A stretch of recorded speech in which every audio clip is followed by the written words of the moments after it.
Not many games are bold enough to center their story around just 9 boss fights. Even fewer manage to pull this off while telling a compelling and interesting story. Furi may well be one of those games.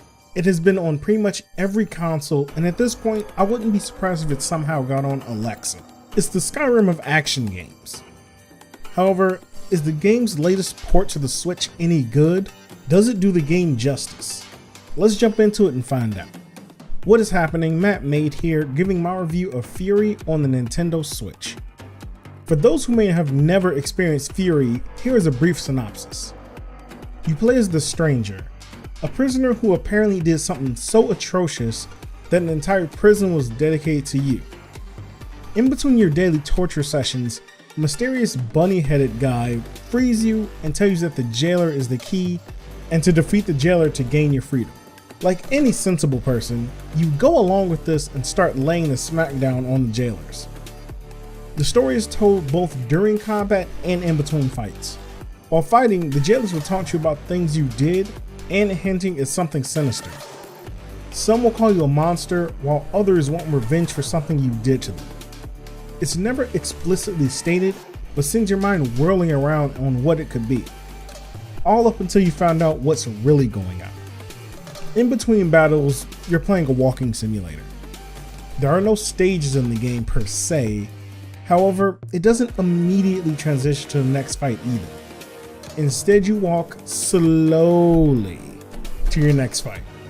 During this time, your compatriot Bunnyhead, because he's never really given a name, talks to you and gives you the rundown on your next fight. From what the jailer is like to what their motivations are. You even get a deeper understanding of why he's helping you and what his end goals are. You can either manually walk or just press B to auto walk to your next destination. All the while, he's talking your ear off and giving you all the exposition. Either way, you better make something to eat because it's going to take a while to get there. The gameplay comes in 2 forms. A bullet hell where you need to duck and dodge the boss's projectiles and hit them with your own, as well as a hack and slash style where you're up close and personal with the boss. When in either mode, the boss can throw in projectiles or physical attacks, so you have to be in your game and be ready for anything. Almost all the jailers have some form of projectile or another. Some of these you can deflect or destroy with your gun, others you need to dodge. There's even health hidden in some of these projectiles. Noticing the difference of what each of them do will keep you alive and out of the restraints you found yourself in. While playing on the Switch, there were a few times where the game would lag or stutter, and I would take a hit that I should have been able to avoid. I don't know if it's a stability issue or if for some reason the game is running the Switch too hard, but it was a bit frustrating. Once you do enough damage to the jailer, you can move in for some close combat. While close, you have a few options to defeat your opponent. You can parry most of their attacks or dodge around them and go in to get a few hits. You can also charge up and do massive damage upon hitting. However, if you're hit, you lose that charge and you're pretty vulnerable while doing it, so it's not a thing you should do often. Attacking recklessly will also get you bopped real quick, as the bosses will counter hit you. But if you're quick enough and know it's coming, you can parry their counter and get a few hits in. This was my favorite part of the combat, as it was reminiscent of a fighting game where you had to read your opponent and sometimes bait them into doing something. The game has a certain charm about it. Yes, it's getting old and starting to show its age, but the art style is still wonderful. Each character is so different and detailed that it makes you wonder, what's their backstory? How did they become jailers? Who were they before all of this? Each of them is designed so that you know what they're about and what their personalities are.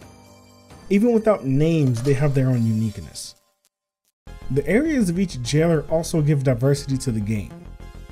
Each represents the inner workings of the jailers and tells you a bit about where they came from.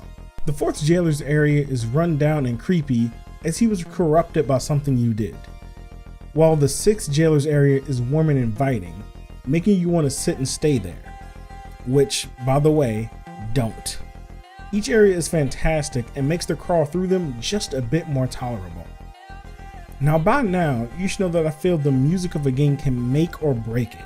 If the music isn't good, then the gameplay better be phenomenal to make up for it. With that said, Furi's music is wonderful. Its synthwave beats pump you up as you walk to face your next opponent, and slow down as their health goes down. While fighting, you'll notice notes go missing or the music getting muffled while you're beating down the jailer, only to kick in again when you take away one of their health bars or they take away one of yours.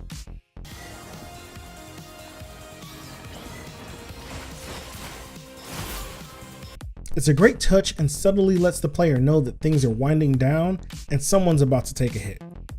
Each jailer's theme is unique and fits them so perfectly. It's truly a soundtrack that I will bump while out and about or just doing chores. The sound effects themselves are great as well. Every hit sounds impactful and the sound cues are clear so you know what's coming. Walls of energy charge up and blast out. Parryable attacks have a high-pitched ting sound. You not only see what's about to happen, but can hear it as well. Even off screen, you can hear an enemy's attack winding up or a shot ringing out, allowing you time to get the hell out of dodge before it hits. Once you beat the game, which honestly, it won't take you long if you don't get game overs constantly, you'll unlock the Furier difficulty as well as the One Last Fight DLC. With the Furier difficulty, bosses are much harder and will do completely different moves than before. On this difficulty, I had trouble with the first jailer, which on the normal difficulty, Fury mode, was more of a tutorial boss and was a pushover. Bosses on Furier are so much more fun to fight and the battles are turned up to 11 right from the start. If you're looking for a challenge in this game, then this will give it to you.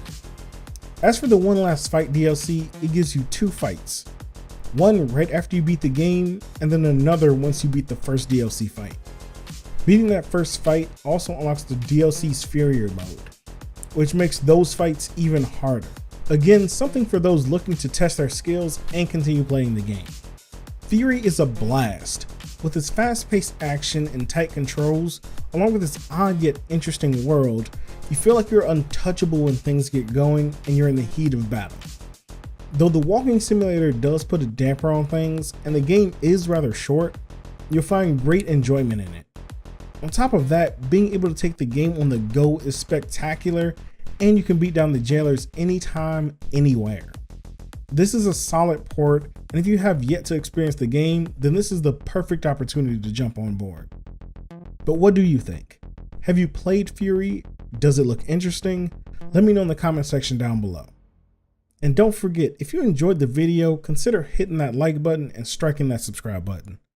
This is Mattmade, and I will see you tomorrow. You have more strength than you think. Stay with me through this.